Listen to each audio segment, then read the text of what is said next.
ગુજરાત નશાખોરીની બાબતમાં પંજાબ સાથે હરીફાઈમાં ઉતર્યું હોય તેવું લાગી રહ્યું છે। ગઈકાલે વલસાડના ઉદવાડામાં દરિયા કિનારેથી 12 કિલો ચરસનો જથ્થો ઝડપાયો હતો, તો આજે સુરતના હજીરામાંથી ચરસ પકડાયું છે। વલસાડના પારડીના ઉદવાડા ગામના માછીમારને સંરક્ષણ દિવાલ નજીક માછીમારી કરતી વખતે બિનવારસી હાલતમાં એક પેકેટ મળી આવ્યું હતું। આ અંગે અન્ય માછીમારો અને સ્થાનિક લોકોને જાણ કરતા ગામના સરપંચ સહિત અમુક લોકો ઘટના સ્થળે દોડી આવ્યા હતા। ત્યાર પછી પોલીસને જાણ કરવામાં આવતા પીઆઈ ગઢવી સહિતની ટીમ ઘટના સ્થળે પહોંચીને બિનવારસી હાલતમાં મળી આવેલું પેકેટ બહાર કાઢ્યું હતું। એટીએસ દ્વારા 15 ઓગસ્ટ નિમિત્તે અમને 2-3 પ્રકારની ડ્રાઈવ આપેલી।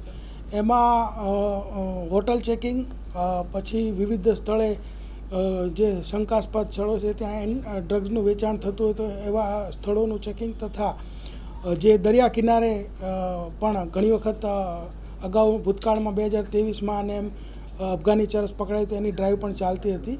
એ દરમિયાનમાં અમારું જે એક ફિશરમેન વોચ ગ્રુપ જે એક્ટિવ છે એમાં ઇન્ફોર્મેશન અમને મળી કે ભાઈ આવા 1-2 પેકેટો મળેલા છે, અહીંયા મળી આવ્યા છે।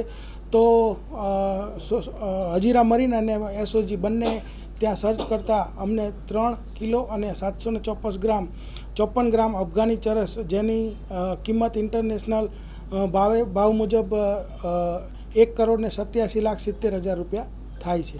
ચરસની અંદર જે અત્યારે જે પેકેટો મળ્યા છે એમાં અફઘાની ચરસ અને સ્ટારબક્સ કોફીના સિમ્બોલ છે। બીજી જે તપાસ છે, અગાઉની પણ જે તપાસો છે ચાલુ છે। અગાઉ 2023ની અંદર અહીંયા સુરત સિટીની અંદર 9 કિલો, 8 કિલો અને 13 કિલો એમાં એસઓજી અને ક્રાઇમ બ્રાન્ચને આવું જ અફઘાની ચરસ મળેલું છે, જેની કુલ કિંમત 15 કરોડ ને 45 લાખ જેટલી થાય છે। આ ઉપરાંત તાજેતરમાં જ વલસાડમાં ઉદવાડામાં લગભગ 6 કરોડનું આવું ચરસ મળેલું છે અને વલસાડમાં જ 13 કરોડનું ચરસ મળેલું છે।